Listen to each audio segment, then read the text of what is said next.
Di sebuah desa terpencil di pedalaman Kalimantan, hidup seorang wanita muda bernama Rati.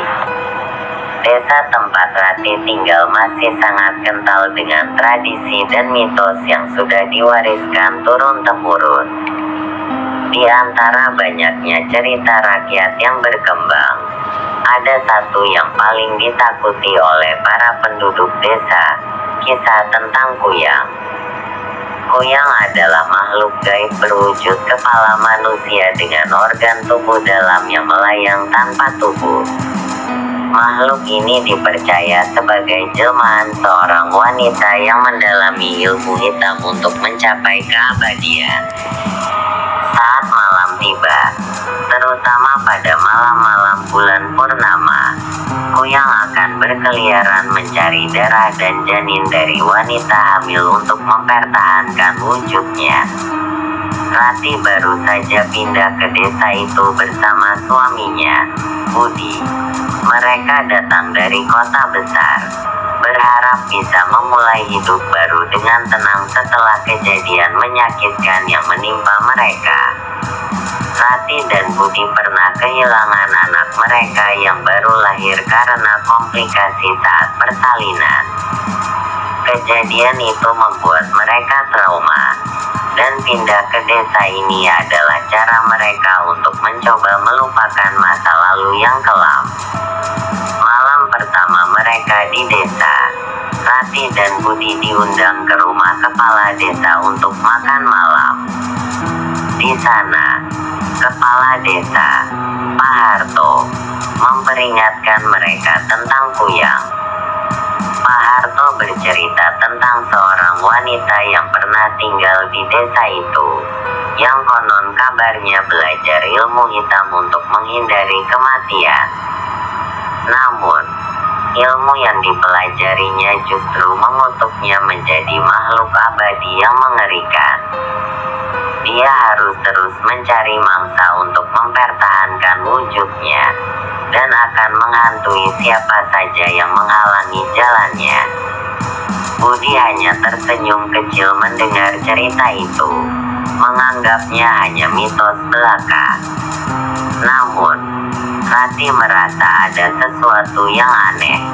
Ada ketakutan dalam suara Pak Harto yang membuatnya merasa bahwa kisah ini bukan sekadar dongeng untuk menakut-nakuti pendatang baru. Malam itu, ketika Rati berbaring di ranjang, ia teringat kembali cerita Pak Harto. Hatinya merasa gelisah. Dia tak bisa tidur, meskipun Budi sudah terlelap di sampingnya. Angin malam berhembus pelan, membuat suara gemerisik di luar jendela kamar mereka. Rati menarik selimutnya, berusaha mengusir rasa takut yang mulai merayap ke dalam dirinya. Tiba-tiba, ia mendengar suara aneh dari luar. Suara itu seperti hembusan napas yang berat, disertai dengan suara gerakan yang lembut. Rati bangkit dari tempat tidur dan mengintip dari balik jendela.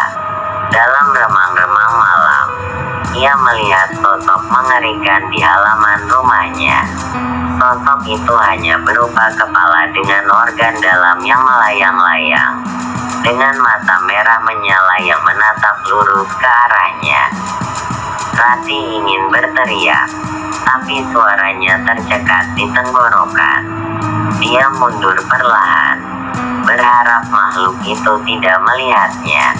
Namun, sepertinya makhluk itu menyadari keberadaannya. Kepala itu berputar dengan cepat, dan kini menatap langsung ke jendela kamar Rati. Tanpa menunggu lebih lama, Rati segera membangunkan Budi dengan panik. "Budi, bangun, ada sesuatu di luar," bisik Rati dengan suara gemetar. Budi yang setengah terlelap terbangun dengan enggan. "Apa yang terjadi, Rati?" Ada Kuyang di luar. Aku melihatnya." Rati hampir menangis karena ketakutan. Budi mencoba menenangkan Rati, meskipun ia sendiri merasa merinding mendengar kata "kuyang".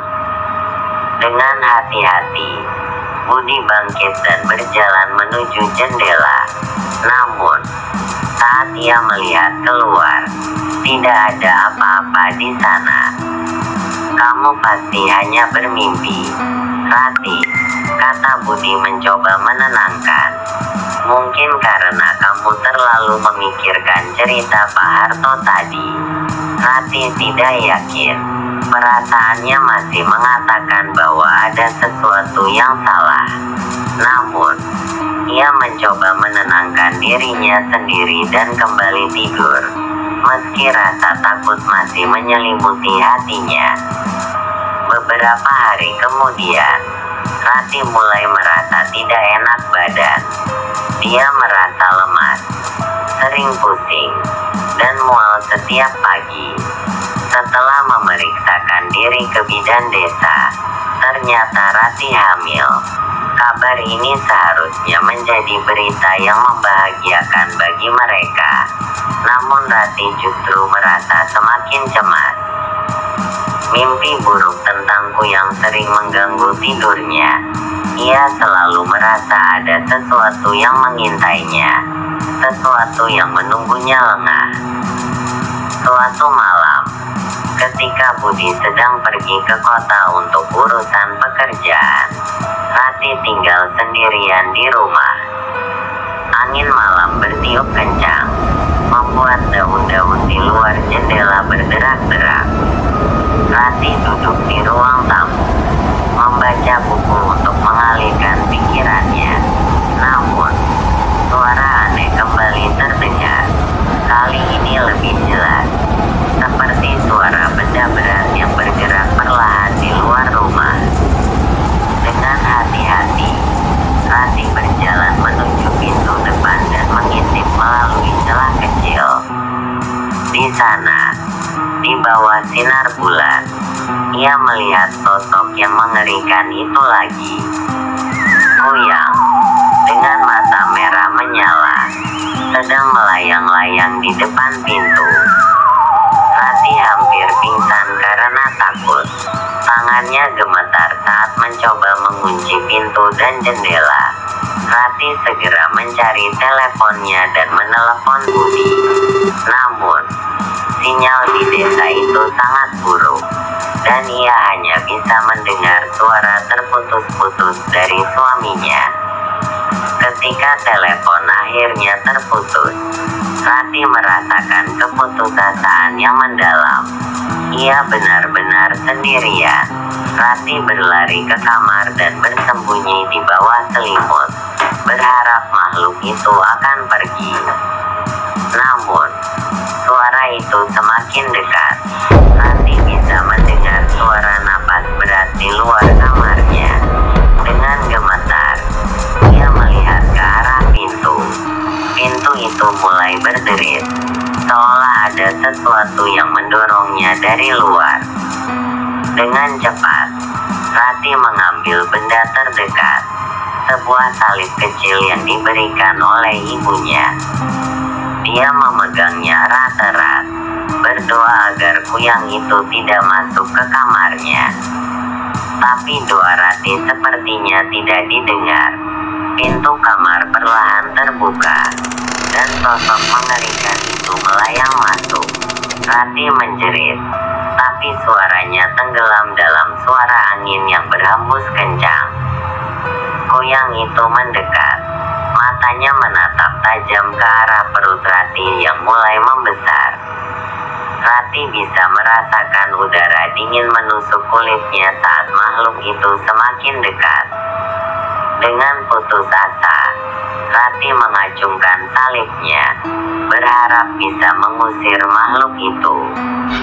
Tapi kuyang itu hanya tertawa, suara tawa yang menyeramkan dan menggemasi seluruh ruangan. Ketika kuyang itu hendak menyentuh Rati, tiba-tiba pintu rumah mereka terbuka lebar. Budi berlari masuk dengan wajah panik, membawa sebotol air suci yang diberikannya oleh Pak Harto. Tanpa ragu, Budi menyiramkan air suci itu ke arah Kuyang. Makhluk itu berteriak kesakitan, mengeluarkan suara yang menusuk telinga. Tubuhnya mulai mengepul dan akhirnya menghilang menjadi asap hitam yang berputar-putar sebelum menghilang ke dalam kegelapan malam. Rati jatuh pingsan setelah kejadian itu. Ketika ia bangun, ia sudah berada di rumah Pak Harto, dikelilingi oleh beberapa tetua desa yang mendoakannya. Budi duduk di sampingnya, memegang tangannya erat-erat. Kuyang itu tidak akan kembali lagi, Rati, kata Pak Harto dengan suara tenang. Kamu sekarang aman, namun, meskipun Kuyang itu telah diusir, trauma yang ditinggalkan tetap melekat dalam hati Rati. Setiap malam, ia masih bisa merasakan tatapan mata merah itu di balik kegelapan. Meski telah berusaha melupakan, bayangan tentang Kuyang itu terus menghantuinya, membuatnya tak pernah merasa benar-benar aman. Bulan purnama berikutnya, desas-desus mulai terdengar di desa tentang seorang wanita lain yang melihat sosok mengerikan itu di malam hari. Pak Harto mengatakan bahwa makhluk itu akan terus menghantui desa mereka, mencari mangsa berikutnya, selama kutukan itu masih ada.